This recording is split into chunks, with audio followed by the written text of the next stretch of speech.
Gaming NBS, episode 146, coming to you June 27th, 2017.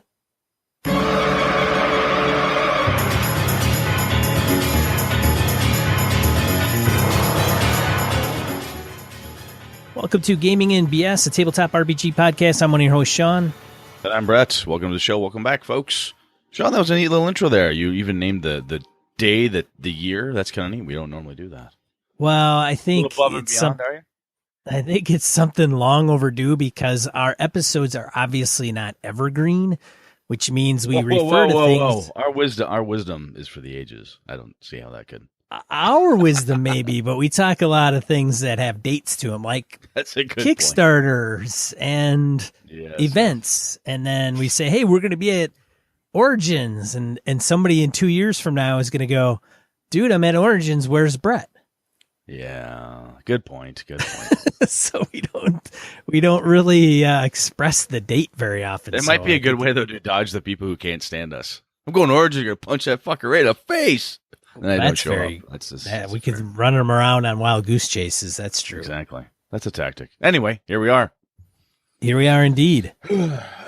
Let's see. Announcements. We have, as usual, the submissions for running games at GameholeCon is open. You want to run games under the Gaming NBS banner, let us know. That would be great.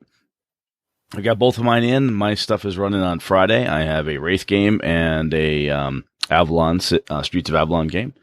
I'm hoping I can do something for the kids track and maybe get another game in. However, with the fickleness of the U.S. military and when they run their basic training for my son's Air Force basic, I don't know when he's going to get out, and I got to make sure I go to his graduation. So we'll see what that does for my planning. But Sean, you got one in, didn't you? I did get one in. Well, there you go. That's nice. I was holding things up apparently, and so I got one in. I will submit another one, but I don't know where that'll land on the grid because I think Josh was waiting for Brett and I because he wanted to make sure he put us in a proper spot and all this stuff. So it'll be fine. We've got some seminars we want to record, if Ed Greenwood's talking or if, like last year, we were lucky enough to catch Money Cook and folks like that. So it's always good to have. Right. So I am going to submit a second one, which is going to be Tales from the Loop, role playing in the 80s that never was. That's right. It'll be fun. So if you're a child of the 80s, you're going to love that game. So let's see here. As far as GameholeCon goes, I do believe that they did the VIG renewal stuff. I think a couple people, friends of the show, grabbed a few of the remaining VIG openers, and registration itself started this last Saturday at noon, so you can get your badges. So now when Sean tells you to get your ass to Gamehole, there's no excuse. Go out there at GameholeCon.com and get your goddamn badge. What the hell are you waiting for? My understanding is the VIG badges went in like 20 seconds. Yes, I do believe that is true. I saw somebody had tweeted at Camera was like, so were there actually any there? He's like, yeah, they went immediately. So there were, I think, people just hovering over their mouse as soon as it went click. So anyway, that's cool. I mean, good on Gamehole to have a really kick-ass event that people want to go to like that. So, and really cool for our gamers and that want to support the convention and throw a little extra coin at them and have some fun. So that's all good. Yeah, so if you haven't listened to the show before and you're wondering what we're talking about, it's a gaming convention in Madison, Wisconsin that happens the first weekend of November. We will be there in full force. We will offer free beer on Saturday night of the con. It is a 3.5-day con, which starts Thursday night, all day Friday, Saturday, and Sunday. They'll have a exhibit hall with your favorite vendors offering their wares for sale. There's going to be plenty of guests of honor, and guests of honor at GameholeCon are, they put up a lot of those guests. And so in return, they make those guests run games. So they will be, hosting games, whether they be board games or role-playing games. So you'll be able to play with some of your favorite industry individuals, superstars. And even if you don't get to play with them because you don't get in on the game or whatever, it's a requirement to be a guest at GameWorldCon that you roam the halls and make yourself available. That's how I grabbed Jonathan Tweet and just bullshitted with him for a half hour the one year he was there. And Frank Metzner, just people like that you can run into, and they're great people. The men and women there, they'll make time, they'll talk with you. It's cool. And you should tell them all about your character. Yeah, that's one of my, so quick aside, I saved an artist at Gen Con a number of years ago. He was at his booth, and there was a guy who was insisting on telling him all about his half drow, half demon pirate who looked just like the painting, but kind of different and sort of the same. And it was like, I wanted to look at the guy's stuff and buy something, and he had this look in his eyes. The artist was like, "Save me." So I stepped up and I said, "Excuse me, I don't mean to interrupt, but are all of these on sale in the bin? Are prices as marked?" He goes, "Oh, yes, why?" And he came right over, and then we engaged in useless art selling banter for 5 minutes until the other guy left. So that was nice. And then he offered to give me a really nice deal on the print I wanted, but I'm like, "Dude, it's only $25. I'll just buy it." So anyway. That's the story. That's the story Brett's using to help deal with him getting rejected by talking to an artist about his character. Oh, yes. That's how his therapist has said, Brett, just tell people this is what happened, and no one will know the difference. It'll all be fine. This is how you could deal with it. Just tell them that you were the one that saved. Yeah. You weren't the guy who needed saving from. You were the guy who helped save. Anyway. Anyways. Just for that, let's go to Random Encounter before. Yeah, let's go to Random Encounter. All right, Random Encounter. So we're going to talk about feedback from episode 145, which was the one prior to this one that dealt with pre-gens versus roll your own with Zip Zaps. Fucking Squaresville. Anyway, just for that, you read the first one. Jared Rasher. My first time running any games at a convention was for Pathfinder Society in 2008 on the ground floor. So that was a bit of a trial by fire. That said, no pre-gens to worry about since it was an organized play program. The next few years when I ran games for the local convention, Winter War, I was also running Pathfinder Society, although by this time there were special legal pre-gens that players could use. I just shifted away from Pathfinder Society, and since that time I've run an entire weekend of Marvel Heroic pre-gens, which is pretty standard for that game, and the last few years I've run Powered by the Apocalypse games all weekend. Honestly, I think part of why I really like running Powered by the Apocalypse games for conventions is due to the fact that you can have people make their own characters within the game session and still have time to run the game. I have a hard enough time forcing myself to come up with multiple adventure ideas and printing out all of the handouts that I need for players. I don't want to use up limited brain power on pre-gens as well. I also ran a couple of slots of Shadow of the Demon Lord one year, but I furiously looked up some pre-gens online because I didn't want to mess with it myself, which is a good point. So if you're looking at running a game and you're kind of like, oh, there's some footwork that needs to be done, you could always try Googling it and seeing if somebody else is offering pre-gens and just use those. Or pull a Brett and tell a person in your party that, hey, I don't have time to make a character. I want to outsource this sucker. Might be able to get that player in your group who loves making characters. He might go crazy for you. That's right. That's what Brett did for my Star Wars game, lazy bastard. Or you could take it like somewhat to what Brett's saying is just run a home game and then go, hey, I need copies of all your characters. And then just use your home group's player characters as NPCs or pre-gens. Yeah, that could work. I like that. I like that idea.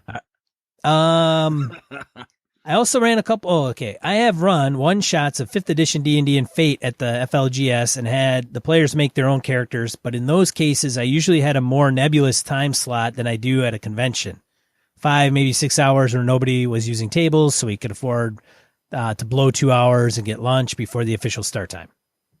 I also ran a DC Adventure one shot where I just told the players to pick a famous DC hero from the books and they would play them. I think the last time I can remember making a fairly large number of pre-gens was when I was running multiple Savage Worlds one-shots after I moved away from Pathfinder. Love the one-shots, but I hated making up all those characters. It's probably because I do start making pre-gens. I try to figure out what the best spread of characters and skills will be and have enough variety that people will find something they want, and I overproduce them and drive myself crazy over it. I've run about 5 funnels for DCC, and 2 of them turned into short campaigns, and both of those times I made a stack of 0-level pre-gens from Purple Sorcerer.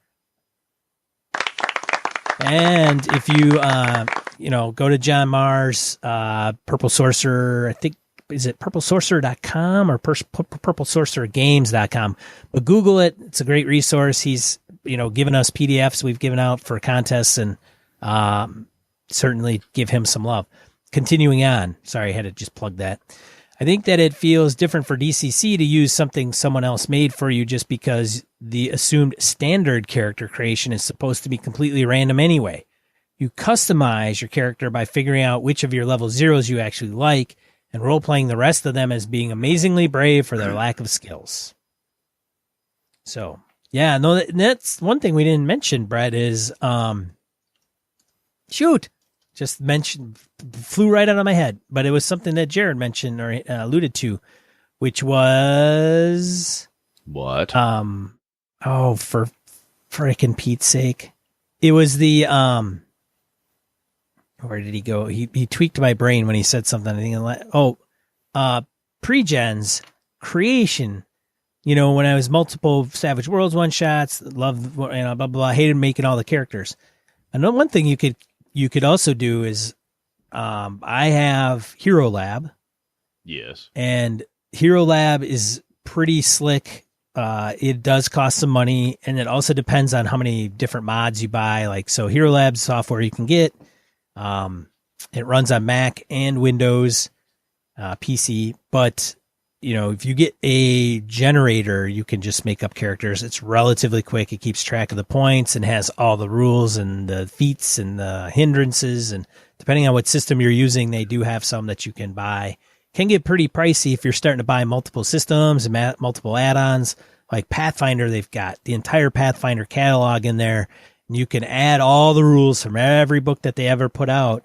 But it does cost you based on some of those books because they have to pay Paizo when they license them. But anyways, there's awesome tools out there that will help you make pre-gens faster, essentially. Right, like Purple Sorcerer Games for DCC. Man, the 0-level generator is like a godsend. You just whip out how many you want, and it just, boom, spits them all out. It's good stuff. Sweet. Well, thank you, Jared. Yep. All right. Let's see who's Michael Parker. Michael says, pre-gens are great for one-shots and cons when character creation for a given system requires a lot of strategic thinking, loading up on equipment, background building, etc. D&D is a great example. From running a high-level one-shot, say the Tomb of Horrors, where players will need something like 12-level characters, creating those PCs could take well over an hour and a half or two. Can I say nightmare? I'm going to want a pre-gen for most games, honestly, unless character creation is part of the actual game. Great examples would be Fiasco. It's light, easy, and integral to the game itself. I never played Powered by the Apocalypse games before, but as you guys mentioned it in the episode, I understand that playbooks make character creation a breeze. Yes, they do, Michael. I've played a couple, and playbooks make it just fast. It's pretty damn simple, in my opinion. He goes on to say, a good rule of thumb might be that if character creation is going to take more than 10 to 15% of the allotted time for a game session, pre-gens are probably the way to go. So 4-hour slot, 30 minutes max. With that in mind, maybe a hybrid approach is a best of both worlds scenario. Come to the table with a stack of pre-gens, but on each one leave a few things open for the players to decide in that first 15 to 30 minutes. Use these choices as an opportunity to get players talking to each other at the table, not just a way to make characters their own mechanically. An example, for Savage Worlds, provide pre-gens with everything ready to go except for one edge and one hindrance. For 5e, maybe leave the bonds and flaws up to the players. These are things that could spark conversation and help build a cohesive party while not taking up a ton of time crunching numbers. And that's honestly, Michael, that's the thing I did when I gave my Iron Shoes con game a run at Origins with Angela and a few others, and it worked really well. I left a few bits of background open. I had some, it was 5e, so it was like bonds and flaws, some of that was there, just to kind of give them the high-level flavor direction, but then ask them a few specific personal questions about how they know each other and what they think about the neighborhood and all that type of stuff. And that did help. It was like, a half hour of that discussion between the 4 players. And it went really well, though. And it did help make those characters more theirs than they felt like, at least I believe, that Ange and the rest of the crew, they had a chance to buy into the characters because they helped put the finishing touches on it. That final coat of paint. So it was pretty cool. Carlin of the Hill People Kendrick chimes in. As someone who runs Savage Worlds one-shots with different themes every month for almost 2 years at my FLGS, I have only one piece of advice for GMs handing out pre-gens. Put edges, hindrances, feats descriptions on a separate card explaining what they do. So he's specifically commenting to Michael because of the Savage Worlds piece, which is definitely the case. And which is nice because Hero Lab, or even just the scenario I'm running from, just your imagination, or use your imagination. They put all the info of your hindrances and edges on the character sheet, so you know what it's supposed to do. So even if you're running maybe 5e Dungeons and Dragons, or a game that's maybe not as clear cut, and there's some things that, names like hindrances, right? It may just say what it is, but it doesn't say what it does. So you got to kind of list that stuff. So something to keep in mind. Continuing on with Carlin, too many times I've had the first 15 minutes to half hour of the game time eaten up by book flipping to figure out what the funny sounding edges feats do, because let's face it, not everyone memorizes game books. Side note, and if you have memorized the book, please wear a foil hat so we know who you are. So take the time to make a Google Doc with the edges, feats, hindrances for each character, what they do, and why they matter thematically to the character. For example, a character who has the mean hindrance and the two-fisted edge, explain in the mean hindrances description that the character has a very short fuse, and then explain in the two-fisted edge that when that fuse is lit, the character goes all out on the offender, and how that works with the rules. Just his 2 cents. That's similar to what we've talked about in the player series, right? If you have a character that is a thief, how do I backstab people? You should fucking know that. And if you're a game master, you're going to run a game, and the main fight, or you're like, hey, this con game is a big battle over a raging river, and you don't know the fucking swimming and drowning rules, you moron. Get that stuff figured out. It's part and parcel with that. If you're giving out powers to people, at least be able to explain them quickly, easily. Or if you've got the time and ability to do so, print something out and staple it to that character sheet when you hand it to the player. I like that idea. Yeah, the game cons, you got to kind of sometimes lead them, because you're not probably dealing with a lot of people that know some of those rules like the back of their hand. But very good point, Brett. All right, next up is Matt Martinez. As for pre-gens, I prefer using them when I run one-shots. I think character generation takes way too long for one-shots for a lot of games. When I played the con game of Masks, character generation took about an hour of a 4-hour time slot. I've also found that 5e character gen can take an hour or more. I think some of that we could easily, I think if Matt and I were sit down and say, well, yeah, but you could have a group. Some people make characters faster. Yeah, that is true. But I think Matt's counter would be, depending what the description for the game is, you could say, hey, you should be familiar with the game system. Somebody shows up, and maybe they lied, and they don't know shit about the game system. Game Master's not going to kick them out, or if it's open to all comers. And if somebody's, yeah, I played Masks before, but it was a year ago. I haven't played it for a while. There's a lot of back and forth. And some people just flat take longer to go through character gen than other folks. And, you can only go as fast as the slowest man in the marching line, right? Any military person will tell you that. So the game can't start until you're all done. So Matt's point is, I think, well taken. Gabe Dibbing says, on topic, wondering what you guys would think about my approach for 2 games I'm designing for convention play.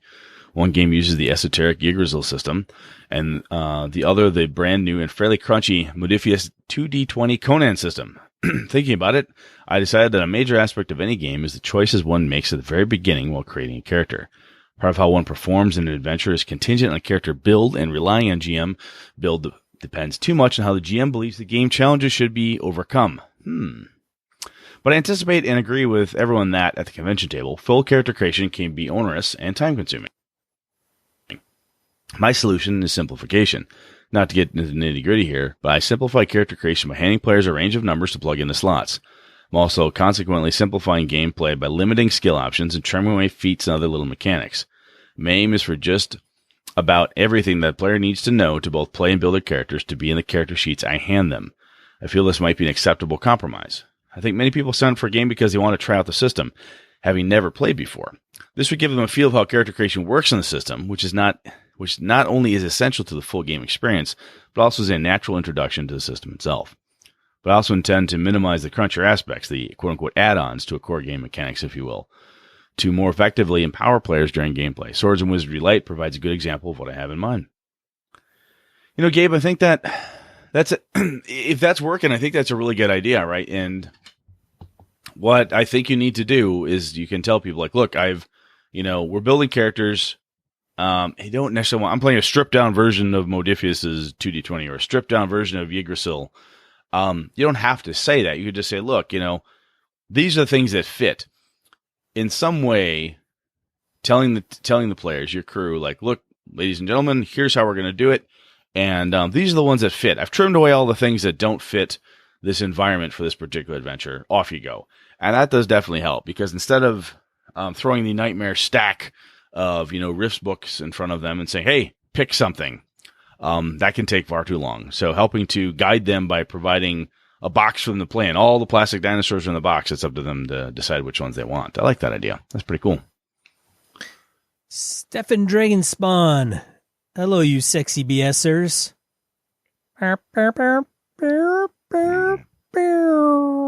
Well, he and I did spend time at a bar together, so things were said. Anyway, carry on.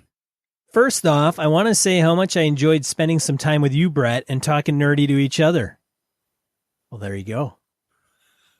Next time, bring Sean in his assless pants, and I will definitely be there.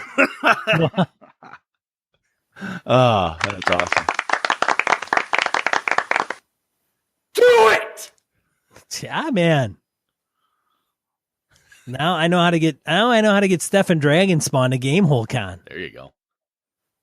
Second, about pre-gens versus roll up your own from episode 145. I have a few opinions. A few years ago, I met Eric Lemarou online for a one-shot of Beasts and Barbarians. The characters were all pre-gens and we had a blast, despite the fact that this was the first time we had all met each other. The tone was set by my priest character when he threw a bucket of poop as an agility trick at the head of an ogre-like monster.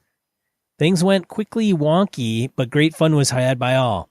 This was supposed to be just be a one-shot, but became a long-running campaign because of the chemistry between all of us. Eric had us use the same pre-gens for this campaign, but we were able to switch it up. I chose a Conan-like barbarian warrior, and as the story progressed, we all developed our characters beyond the PC sheet. We all took the characters as they were and added cool background and personality quirks. So, this is one example where pre-gens worked well even for a long-running game. I loved playing Kron, the noble warrior.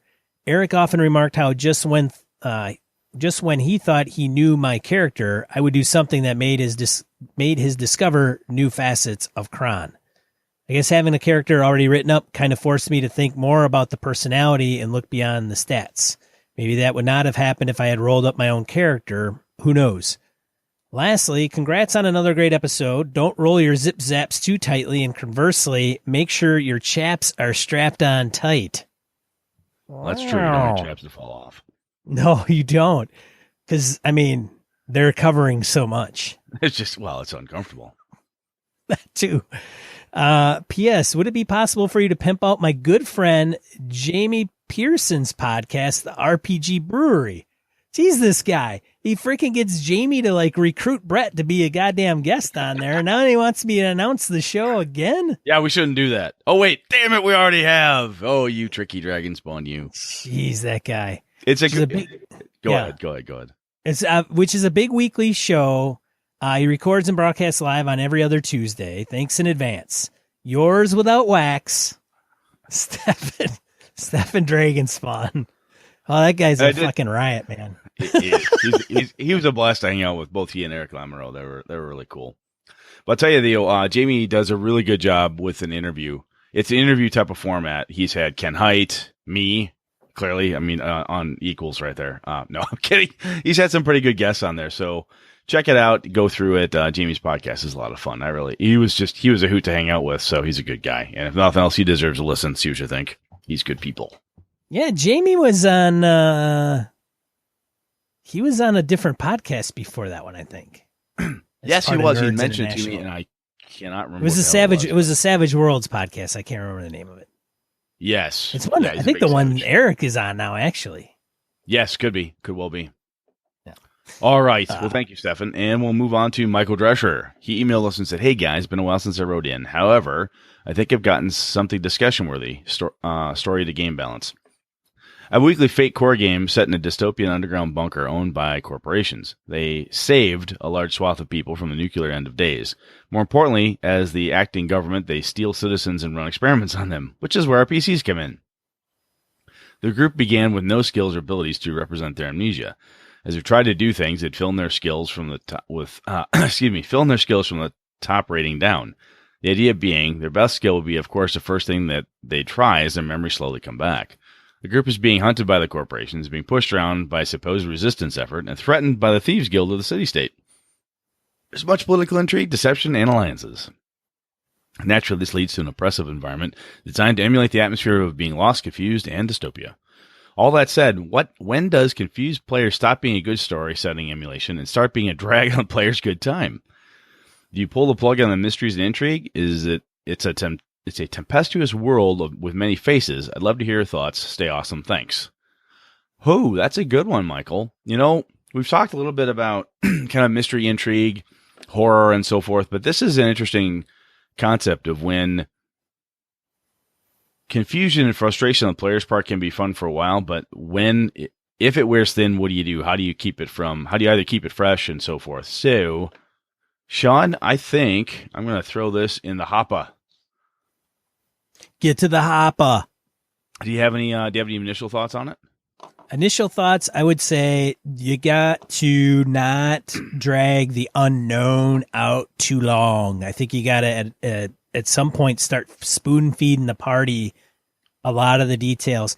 Because what you may think is like, oh, I want a little bit more of that intrigue and mystery and them not knowing, they start turning into, God damn it, I don't know what the hell's going on. And it goes on and on and on and on. So don't be afraid to really put a lot of that stuff out there. It doesn't have to be all in one, all the party members are in one room and then they come across the book and it explains it all. But I do think you have to get things moving relatively quick because, they'll get frustrated because you're not giving them enough and they don't know what to do and they don't know where to go. They don't know who to turn to, things like that. And that can drive player characters nuts. No, agreed. Absolutely agreed. There's your group. If you know your group, they'll have different tolerances for that. As I've said before, I've got some players in my group that don't mind an anticlimactic ending. And I know other people are like, that sucked. What do you mean it's an anticlimactic ending? And some people don't mind being frustrated or confused for half a game session and want answers by the end. God damn it. So there's a bit of that in there too. So Michael, I've got that added in the hopper. If it's not next, it will not be next week, but it'll be the week after most likely. So we'll be chatting through this one. Thank you, sir. Jared Lytle on player facing die rolls. So we're going back a few on this one, but I wanted to get Jared's out there. Hey BSers. First, I just want to say how proud and how sorry I am to have contributed to the entire episode accent. That said, as always, I really enjoyed listening. So if you haven't listened to it, go and check that out. I did an entire episode in an accent. Thank you, Jared Lytle. You, Jared, and 2 other people enjoyed listening to that episode. Hey, I'll take it. I'll take it. Yeah. I just wanted to chime in on the player-facing roles topic. I've been running a Curse of Strahd game roughly every other week since Halloween of last year, and I've implemented player-facing defense roles in place of the monsters making attacks. Particularly for 5e, my group has found this to be a massive success. Here are some specifics, comments, and caveats. All right. So some people really appreciated this and they're going to implement them. So take some notes if you're interested in just a different. So if this appeals to you, rewind and then take down the notes. By player, and I have a link in the show notes. So just click on that and you'll get all this. By player-facing defense roles, I am only referring to replacing my monster NPC attack roles, which target characters and require a traditional attack roll. Okay, that's the precursor there. Initially, I had also attempted to allow players to make spell overcome rolls to determine if their spells, which ordinarily require saving throws from NPCs, were successful. My players were neutral on that change, but I personally did not like it. At the end of the day, I know it's just a mental shell game, but for me, I still needed a mental distinction between something like a Scorching Ray, caster makes attack roll against an AC, and Fireball, where the caster targets the area effect, then everyone in it makes rolls to save.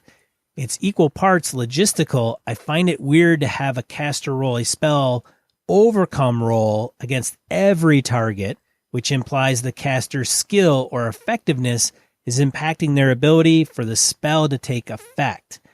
And mathematical, it's a weirder / larger set of numbers to modify, quote unquote, on creature stat blocks on my side of the screen. Far and away, next point, the biggest perk is that it keeps players getting better engaged during combat when it isn't their turn. I've been running for a large group, 8 players, so even our efficient combats can take more than 20 minutes between actions by any given player. Knowing they'll be rolling their own defense rolls during the NPC turns really keeps everyone engaged. Next point. Another huge perk is that it turns defense tank character builds into a much more active experience. Playing the high AC character who takes the dodge action using the standard rules as written is frankly boring.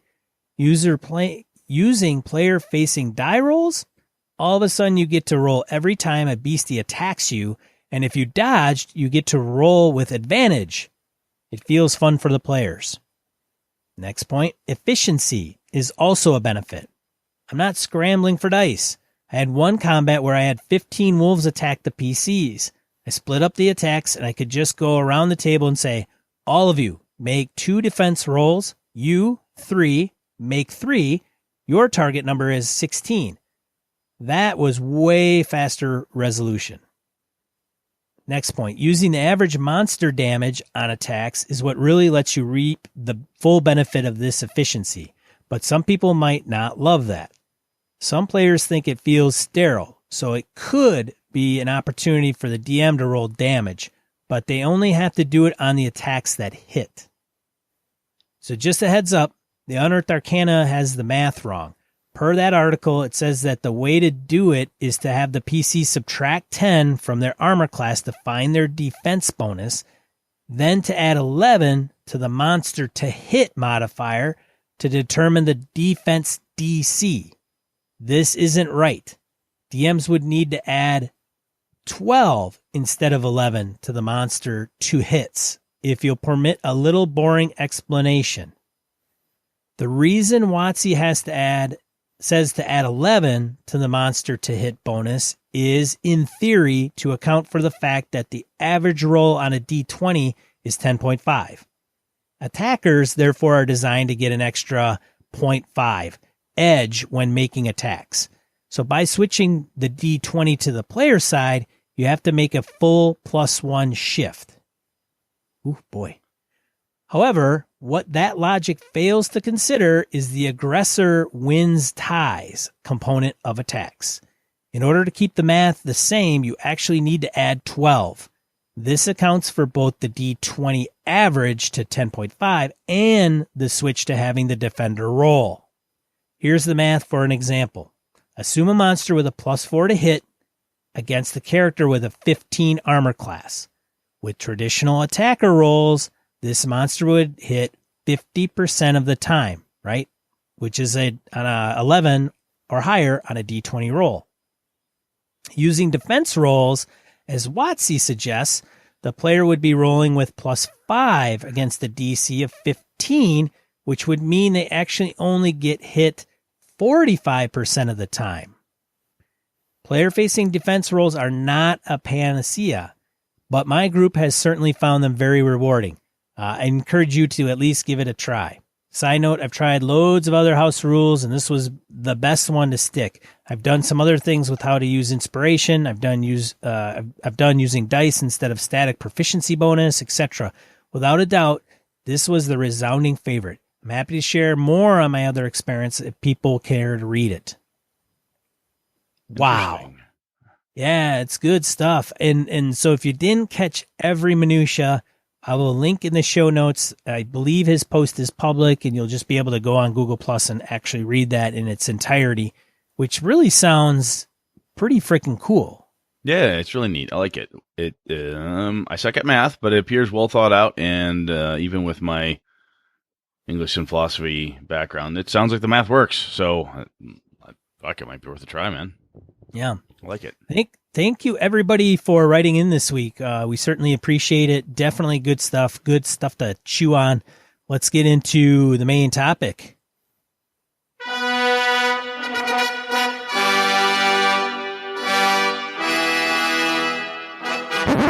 All right, Brett. All right. So one of the listeners of the show, Walt, wrote us in a while back and gave us this tale. He said, over the weekend, he runs a 5e adventure. I'm going to paraphrase a bit here, with a group of friends. Got some 7 third level characters, some barbarians, a paladin, a rogue, a druid, a monk, and a cleric sorcerer. He's a newer DM, he says, and he's been using some of the different tips and tricks he's picked up from us and others. And one of the things that he said was, while preparing the adventure, he used a system, Kobold Fight Club. I've heard about that before, never used it myself. The results said that this encounter would be a hard encounter, which is just what he wanted, right? He wanted challenging but not deadly. Fortunately, when they actually get to the table, he tells us the party breezes through all the bad guys. And then he talks to the players afterwards, and they all said they had fun, but hey, that was a little boring. We need a little more challenge there. And he says, admittedly, he had some horrible die rolls on his part, and he feels he could have done a better job running the baddies. And he's wondering if we had any thoughts around tactical combat, books, websites, videos, and so forth, anything like that we could recommend. So I thought we would at least start with some basic concepts of things that Sean and I have done. And maybe we've had a couple listeners chime in a few things. We may or may not get to all those. If nothing else, we will make sure we get to those next week. But, Sean, have you had that problem? Have you had that problem with tactical combat where you need to, if you have a tactical combat last more than 4 hours, see your doctor? Anyway. I've had, I think he's to the contrary, right? Exactly. I have not had my tactical combat last more than 4 hours and would not tell a friend. So seriously though, with that was a horrible joke. Sorry, I'm tired. With tactical combat, there's definitely a knack or a knack to it, if you will, or different tricks and things. Have you run into that issue where you're like, this is gonna be a tough encounter, and then your crew just blows through? You're like, son of a bitch, that was easy. Story of my life, Brett. Every time. I mean, is it common? Is it common for you? It is more common than probably not, which kind of aggravates the crap out of me, because one of the things I'm conscious of is putting the hammer down on the players too heavily. Like, I don't want to do that. I don't want to nuke all the players, even though I really do. I mean, I do, but I don't. I mean, I even have some sense of control, Brett. No, you don't. I do, though. But they do. I mean, it's you think you've got a decent setup, whether it's written in a pre-published adventure, or you come up with it on your own, or you go through some type of method like CR, and you're like, nope, this is supposed to be balanced, right? This may go to balance, but I don't know if we want to get into that. But regardless, you feel as though the adventure encounter is what it is. So here's one thing we should also, I'm stream of conscious. One thing we should point out, Brad, is you are not a fan of balance. No, not necessarily. I'm not a huge fan of overly balanced encounters, like doing the math to say, oh, I've got X number, I've got 7 third level players, I need da-da-da-da-da, this equals, I need a CR 8 to make this balanced. That's not a thing I do. So let's preface all this with, we're not really getting into the balance piece. So we know that is a piece and a component of how an encounter is built to be challenging. Yep, it can be. This is, so we're going to take the standard CR. We're going to take what we think is fair for a combat encounter, so that the players will be compelled. They can feel as though they should run, but they know that they think they have a chance to win the combat. So they are encouraged to engage. Yeah. Is that fair? I think that's fair. We'll touch on CR in a bit, but I think honestly, one of the things, just a short story, which one of my favorite ones is I had a group of guys I used to run for a few jobs ago, and they had some of the best rules lawyers I've ever met, as far as knowing every in and out of D&D 3.0, 3.5, and Pathfinder. They could make the min-max goddess type character. It was fucking amazing. And I could throw a CR4 at them when CR4 was the legitimate level, and it would destroy it. Just destroy it. I learned if I didn't go 2 CRs higher, at least, they ate it. And the reason I used the CR system at the time was because I wanted to. I look at a monster. Oh, this sounds like a cool monster. I think this should be a fun challenge. And even though I don't believe necessarily in making sure everything's balanced and perfectly fair, blah blah blah, seeing that CR number on there, saying, "Oh, it's a CR2 creature." All right, yeah, doesn't have a lot of hit points, doesn't hit that hard. Yeah, you're right. Probably won't be much of a challenge for these 8th level players. Good point. Maybe have these guys be some mooks or something. So sometimes that CR, seeing that listed for a creature or any kind of reference point to say how tough the monster is in relevance to the quote-unquote average party, can be very handy. And then you can scale it up or down from there. But I'll tell you, I guess. Oh, sorry. So I guess what I just said was say, well, fuck it then. I guess we are going to include CR. No, I'm just saying that's kind of it's just a piece. It's not the main thrust of the discussion, I don't believe. So no. So here we go. I honestly think is we've talked about knowing the rules and reading the rules and so forth. But I'll tell you what, you need, as the game master, if you want to have really good tactical combat, you need to really understand the rules for tactical combat in your game. If you're playing D&D, you're playing Pathfinder, what does a disengage action do? What all the different actions do? Attack of opportunity, flank, all of those things. If nothing else, watch what your players have done to your monsters and say, wow, they flanked the living shit out of those goblins. That should have been a tough encounter. They fucking murdered them all because they really utilized flank really well. Guess what? The orcs aren't stupid. They should start using flank. Look at those rules and really understand what all the different components are. There will be pieces that the group will shy away from. And even you, I mean, I've talked about this before on the show, is grapple rules, I always go, ugh, grapple.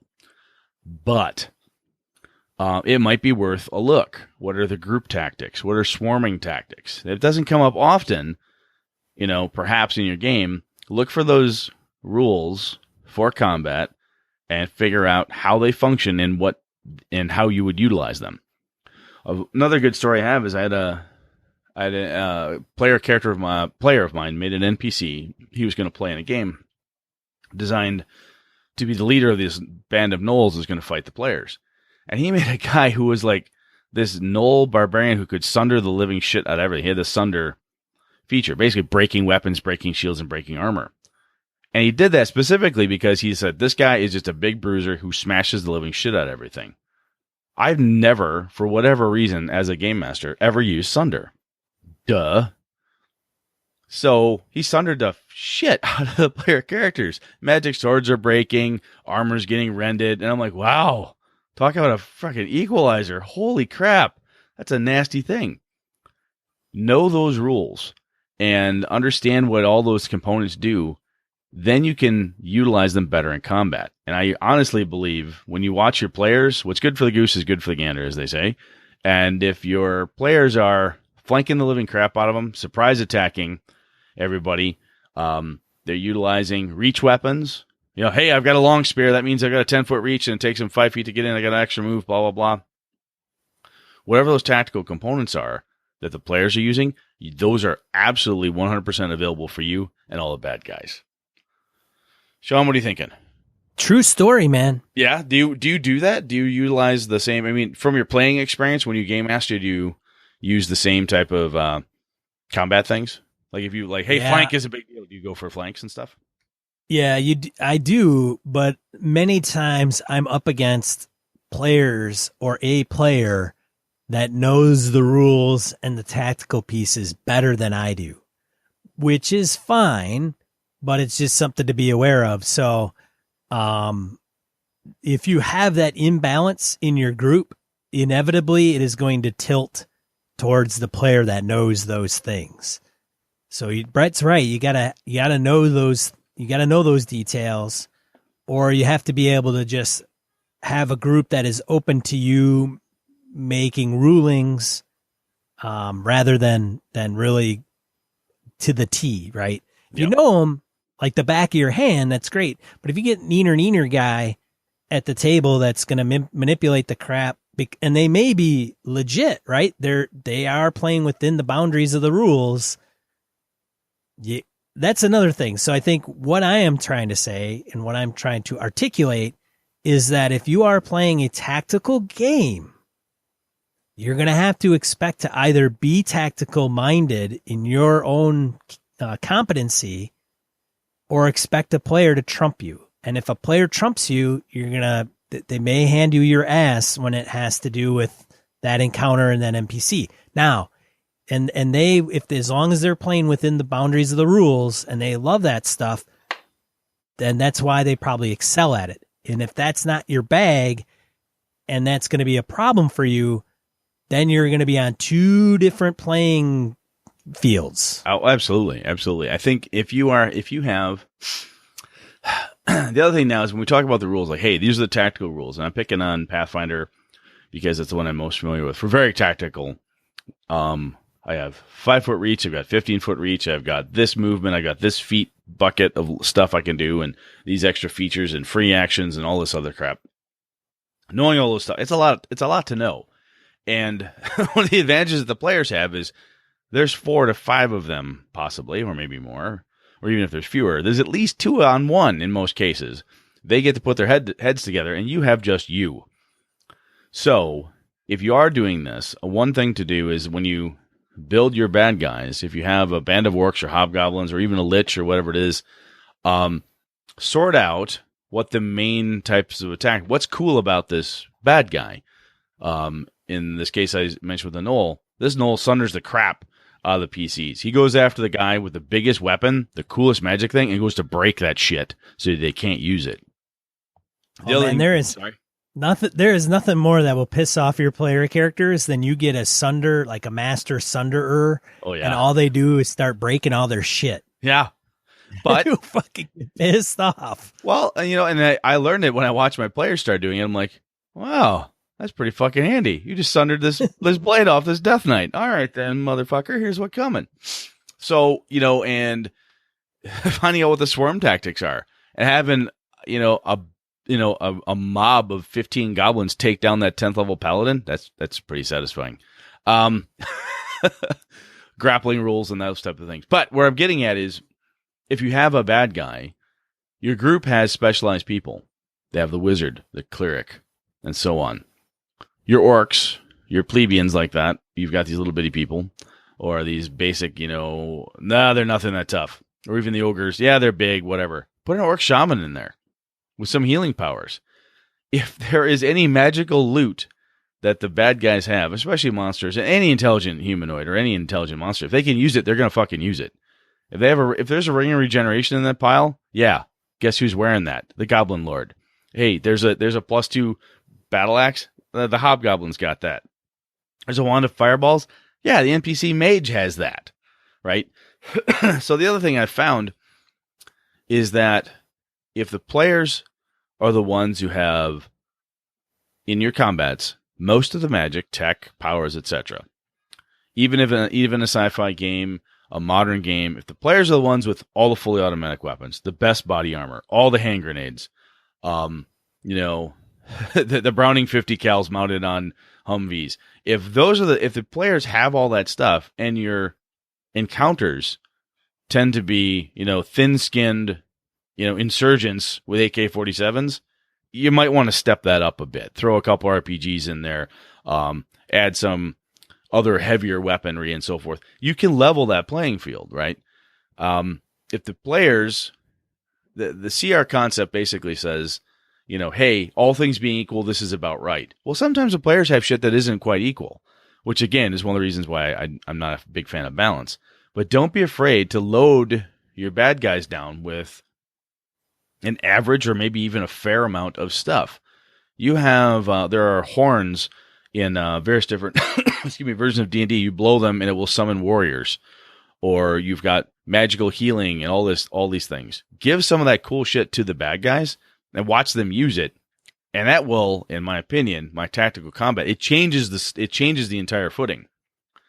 So we haven't even gotten into like actual physical footing, but that just changes the power structure. Right now we're just chatting about, the players have a certain level of power and tactical things available to them, skills, feats, maneuvers, actions, free actions, sunders, charges, and so forth. All the things available to them are also available to the bad guys. So Sean, when you have, the other thing I have found is that sometimes you attack the bad guys on their home territory, as anybody who's ever tried to invade Afghanistan can probably tell you, that it's a really nasty, rugged country. You read any fantasy books, you try to go after the dwarves in their homeland, it's a son of a bitch. Same with the elves, because this is where they live. When you're running encounters, do you utilize the terrain a lot to help kind of level things out or make things difficult tactically? I do, and I think you have to keep that front of mind. A big open room with your big bad at the other end, and that's it. Is not going to be. It's not going to be drawn out. Your big bad's not going to have a chance. Excuse me. Exactly. When you're drawing that map, when you pull down a Dyson Logos map or whatever, you see these rooms, like, wow, this room's really cool. One of the cool things about those maps, and Dyson's just amazing, and there's so many good map makers out there. And you see those guys, those men and women making maps, and you're like, wow, that's really cool. There are very rarely this large open cavern that you're like, oh, I can put 500 orcs in there, all in a line. It just, don't do that. Strategically place your NPCs, your baddies in the areas. When I run a street encounter in my Avalon setting, the thieves are hidden, right? The players have passive perception in 5e, or make them make perception checks, or whatever the system is. If the bad guys can hide and they know you're coming, they do. If there's invisibility and so forth, they utilize that. If there's big boulders, you have people are going to utilize cover and those things. And why in God's green earth would you have, the bad wizard sitting on the throne and immediately at the foot of it's very cliche. Oh, there's the wizard. There's his ogre bodyguards. There's the troll shock troops. That kind of come rank and file after you. That's okay. But when the players get smarter, use a game master, get smarter, everybody gets familiar with the rules, you run a couple of those cliche ones at first, second, maybe third level, maybe. First level, second level, especially with a new game system. Yeah, we're getting this figured out. We're sorting out the rules. Hey, how these tactical combat things work. Then start placing people better. High ground is important. Fight across a chasm. Don't let the barbarian close, right? If there's a chasm that cuts between where the players are coming in and the dais where the sacrifice is happening, the hobgoblins just are raining arrow fire on the party as they try to figure out a way to get it across the chasm. That's a legitimate, pin them down tactic. You go to a more modern scenario. You've got a small group of Delta commandos are trying to get into a place. The bad guys have found them, and they've got them pinned down with, with automatic weapon fire. I mean, that's a legitimate thing that actually happens. Yeah. Yeah, I think also, with going what you're saying, Brett, one of the bastard frickin' encounters we ran into is where, like, in a tavern, we got ambushed, and everybody that was going to attack us were above. Like, there was a catwalk around the top of, like, kind of the balcony, right? And they were looking downwards. We're like, God, we're freaking screwed. We're sitting down here, and they all have missile weapons, and they're just going to be shooting in literally a fish in a barrel. Yeah. We're like, oh, this is going to really suck. There's a reason why deer hunters want to get up 15 feet in a tree to try to tag a deer with a bow, because it's fucking hard to try to shoot one on the ground. It's really hard. And the deer can't get you. No, they can't, because they will fucking get you any chance they get. They're trying to take over the world. And Brett's climbing a tree to get away from them. Exactly. That's why I pack heavy weapons as well. Anyway, but your point is valid. I mean, that's terrifying, right? You're in an inn or in a mod, even like a Shadowrun setting. You're down there, your Shadowrunners in there doing a thing. All hell breaks loose. You look up on the catwalk where everybody's dancing. The trench coats are open, and all the automatic weapons come out. Son of a bitch! I mean, that's ugly. Even the perception of it being this horrible thing can throw the tactical components of the combat around. But put some things in there that'll prevent them from rushing you, right? They got to climb over, jump over, move around. So and then also those things that they have to jump over, move around also provides cover. Yeah, so absolutely. Now it's going to make your party members harder to hit, vice versa. Some of that will go both ways, right? But if you are planning and if it's planned, and they know that your baddies know the terrain, the player's going to be thrown off. They will seek cover for sure. Yes, they'll seek ways to overcome your encounter. But you put out some meat in front of everybody and have a spellcaster in the rear and just lobbing goofy spells from behind and picking off your fighter, and annihilating the big threat or neutralizing the big fighter threat. Man, a player character's fighter may be bad news, but nothing's worse than getting your Doc says would do this. He would love to summon a grizzly bear or a black bear, and then place it behind everybody, right? So you have 60 feet or whatever the range is for the summon, and plop it behind all the big bad fighter front line, and then go up and hug the spellcaster. Exactly. And then try to see the spellcaster try to cast a spell while it's grappled by a bear. Yeah, that's rough. All stories about that say that's difficult to do. And the opposed checks. I mean, your spellcaster's SOL, man, because you're not gonna counter a grapple from a bear. No, and that it goes the other way too, right? So your NPCs, your monsters, whatever it is, if they have, even in a Shadowrun game, if you're dealing with a bunch of seasoned veterans of multiple combats, they understand magic, they know what's available, and they go, that son of a bitch is a street mage. Get her. They know what's dangerous. It doesn't take 5 fireballs before the goblins go, oh, I guess that mage is dangerous. Fuck that. If you got 50 goblins hoarding around the room, one big old fireball goes off, the chieftain's like, kill that thing. The one that just did the wooga wooga and dropped the big ball of fire and killed half the group, kill that thing. So I've had players like, oh, you're always going after the spellcaster. I'm like, you're dangerous. The first thing you did was you showed up, you threw 3 lightning bolts and a fireball. Yeah. The drow, they know you're dangerous. They're magical. They understand what that is. They go after your ass because they take you down, then they quote unquote only have to deal with fighters. Those things they could pick off from a distance or try to negotiate with. But excuse me, even if the bad guys don't have magic and power, if they are smart. And this is the thing some of our listeners have talked about too, is it comes down to the intelligence.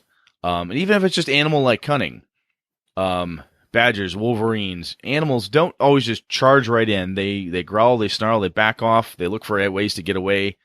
And your bad guys, if they are smart and they see that dude in full plate armor, visor down, great sword glowing, he has the holy crest of Palor on his chest, and he's screaming for Palor or death, and he charges into the room. I think the paladin might have to be taken out, or he's really dangerous. Run away from him and go beat up the thief. Go after the mage. Go after the squishy thing with no armor on. Not every bad guy, be it an ogre, a troll, or whatever, is going to just go, oh, I have to go fight the toughest thing because it's for honor. Bad guys are bad guys. They don't necessarily have a ton of honor. So going after this short, stocky, squishy thing that screams and bleeds is a lot easier than the tall, heavily armored thing that you have to wail on for a half hour to get anything squishy. So just another thing to be done. Hey, bonus points for Wooga Wooga. Oh, thank you. Wooga Wooga. Brett's terminology, Wooga Wooga. Oh, Wooga Wooga.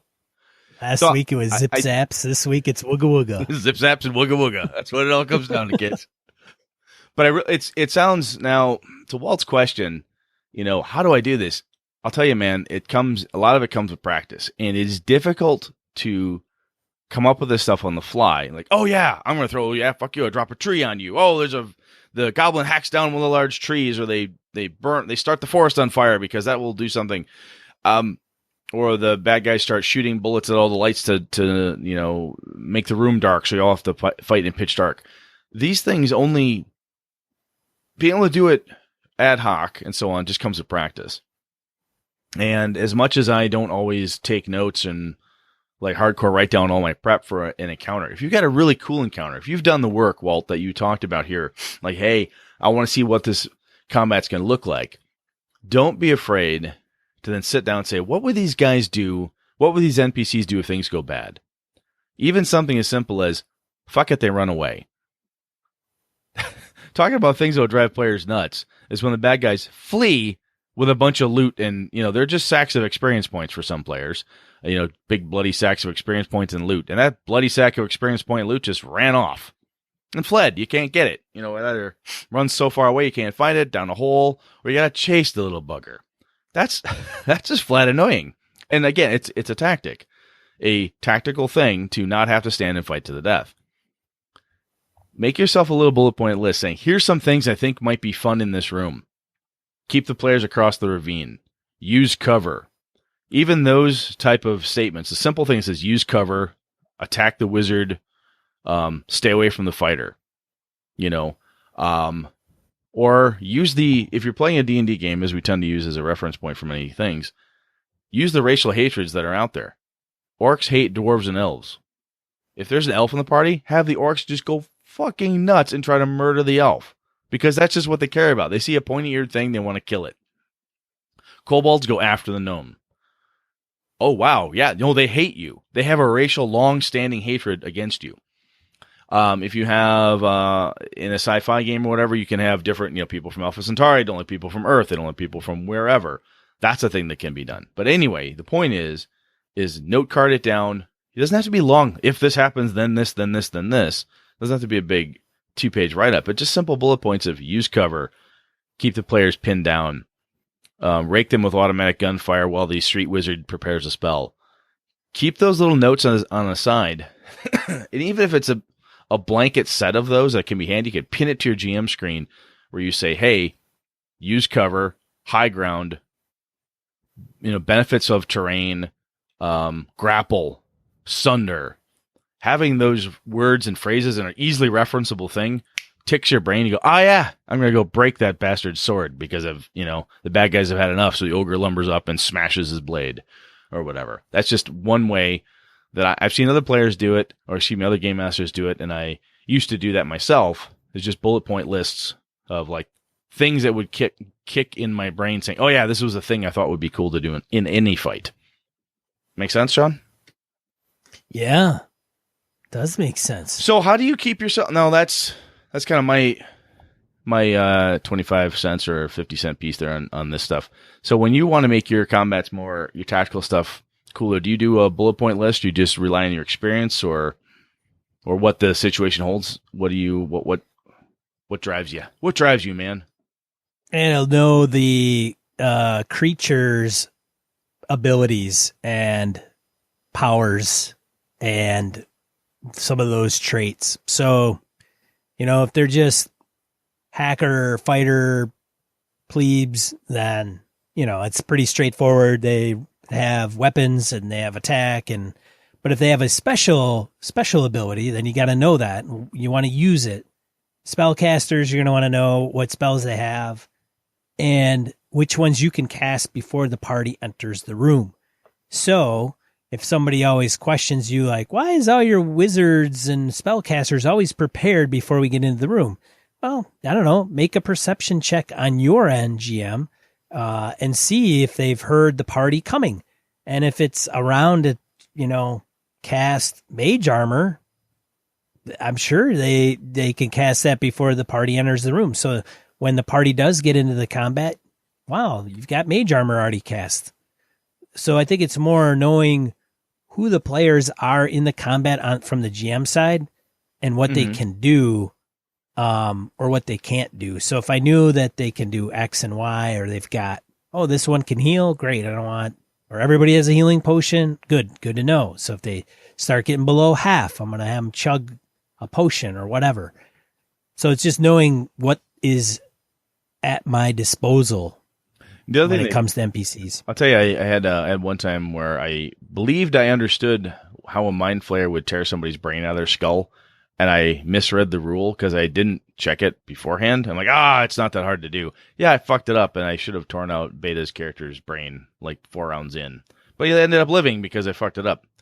So, a bane upon me. Anyhow, the point is that read that stuff, know it. If you got a cool monster with a special skill or NPC with a special power, spell, magic item, tech, psionics, whatever. I'll tell you the other thing that goes with that, Sean, is it brings to mind the combinations idea, right? You may have you may have a street samurai scenario with a decker and blah, blah, blah in a Shadowrun game. Or you've got, heavy armor and whatever in a modern style. And then you've got somebody who's a sniper. You've got somebody who's a medic. You've got these different skills. And you watch the players do it all the time, right? The players have, the fighters go in first. They pin it down. The cleric is second line. The mage is in the back with a ranger as rear guard. The players are thinking like this all the time. No reason that your monsters especially shouldn't be operating in a similar vein. At one point I had a pack of kobolds that had rust monsters as pets, and the kobolds was all like leather armor and so forth. And what they would do is the ones that kept the rust monsters as pets would drive them forward with sticks at the party. Then once they got far enough away, then the other kobolds would show up with their arrows and start lobbing metal shafted arrows at them. But the ones that kept the rust monsters always wore leather and never had any metal on them.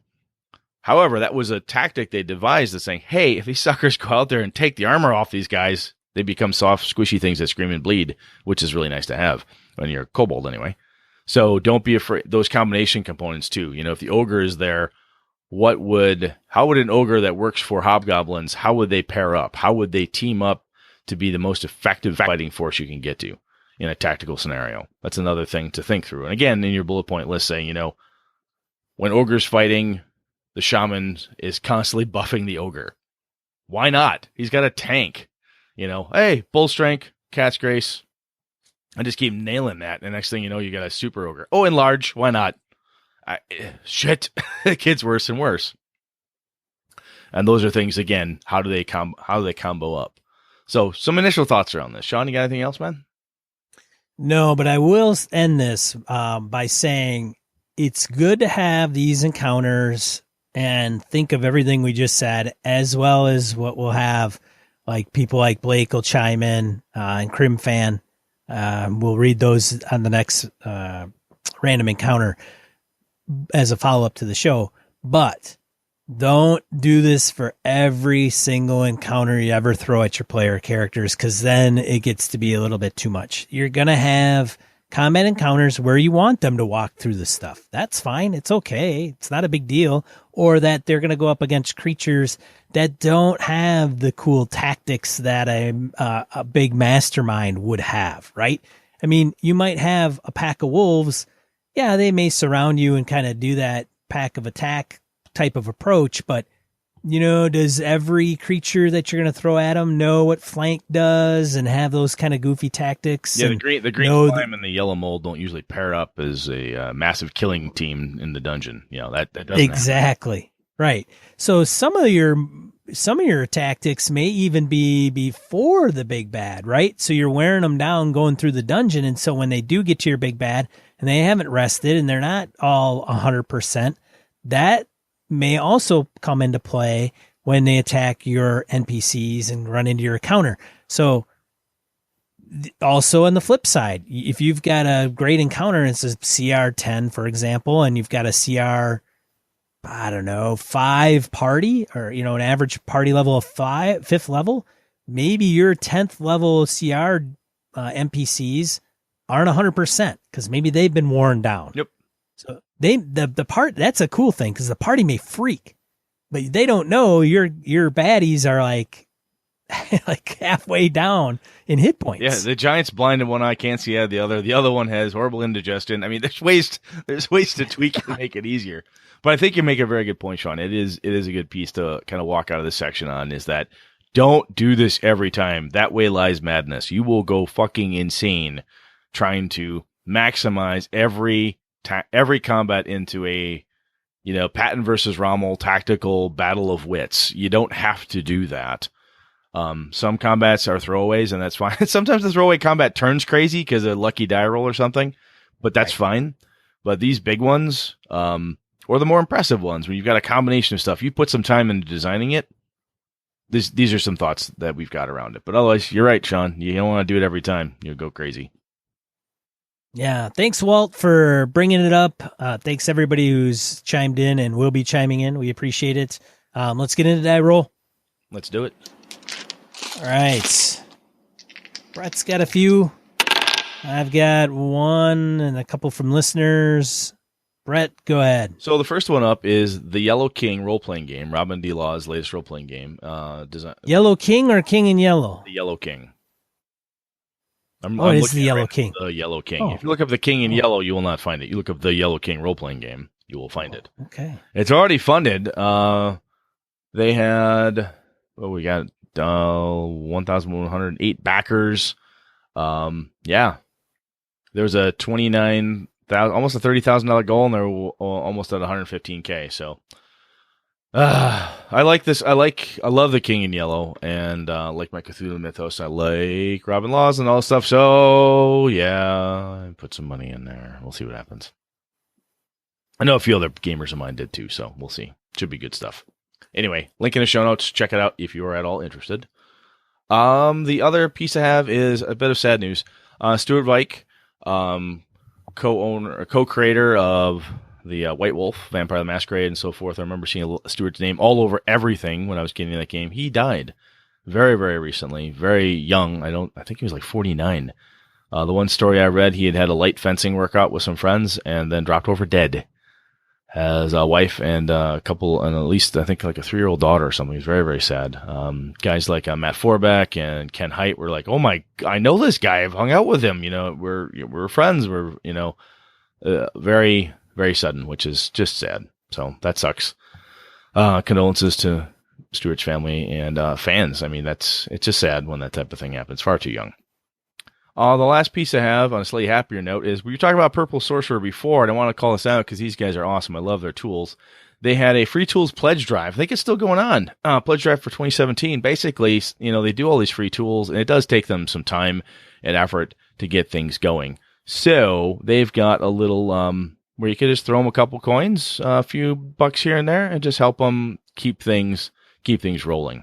They got a couple different goals out there, additional character sheets, DCC monster generator. They want to get to some Mutant Crow Classic stuff because MCC, Mutant Crow Classics from Goodman Games, is coming. They want to make sure that they've got some funding to help them get help them build things up. So we love Purple Sorcerer, and you should too. So if you feel like it, go out there and show those boys some love because they deserve it.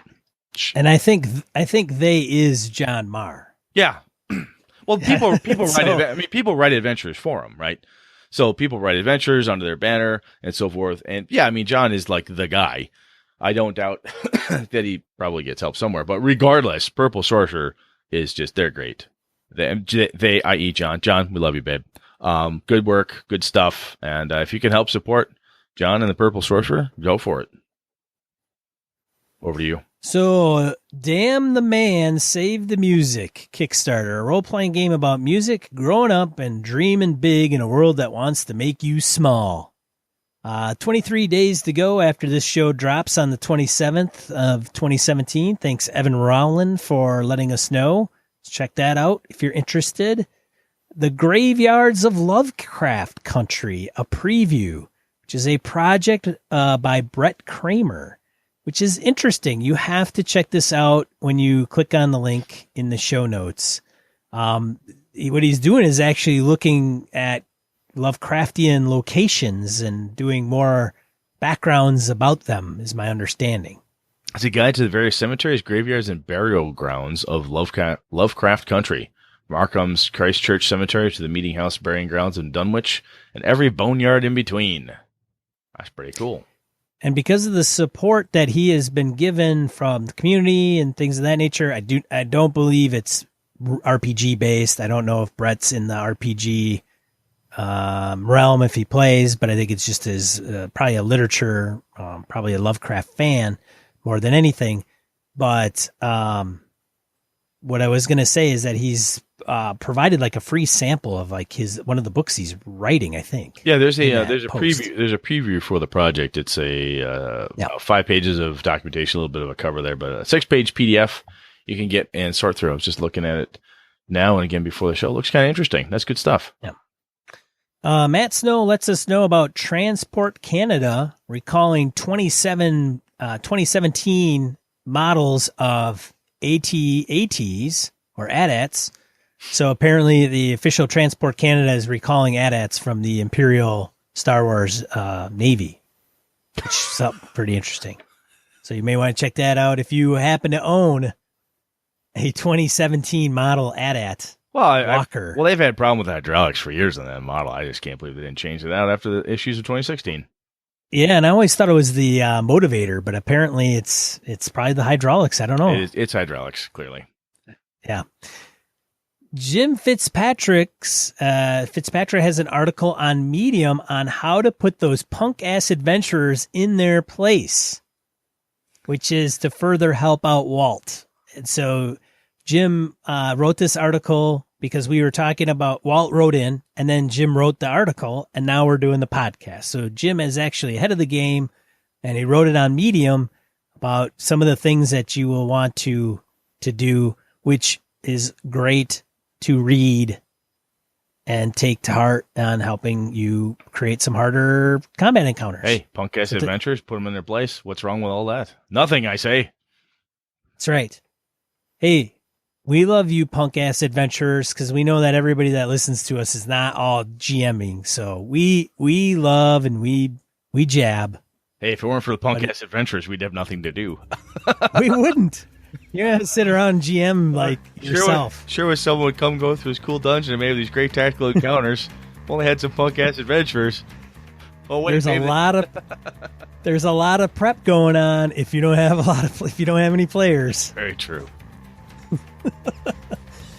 All right. So, Brett, what in the hell are we talking about next week? We've been talking about combat, and I'm like, one of the things that we were hit up with a while ago was mass combat. So we'll talk about mass combat, how we've done it in our RPGs a little bit, see what we've done, what tools we may or may not have used, and if we've just been winging it all these years, talk about how we've tried to do that, and if it's at all been successful. Maybe this will be a cry for help from us, saying, oh my god, we suck at mass combat in RPGs, please help us, listener base. So we'll see what we get. So Gravity's going to be playing a role in that. It might be. Mass combat. I'm trying to move past that joke. I was trying to move past it. Oh god. No, you won't let me move past it. All right, carry on. All right, well, hey, this has been another episode of Gaming and BS. I'm one of your hosts, Sean. And I'm Brett. Good night and good game and all.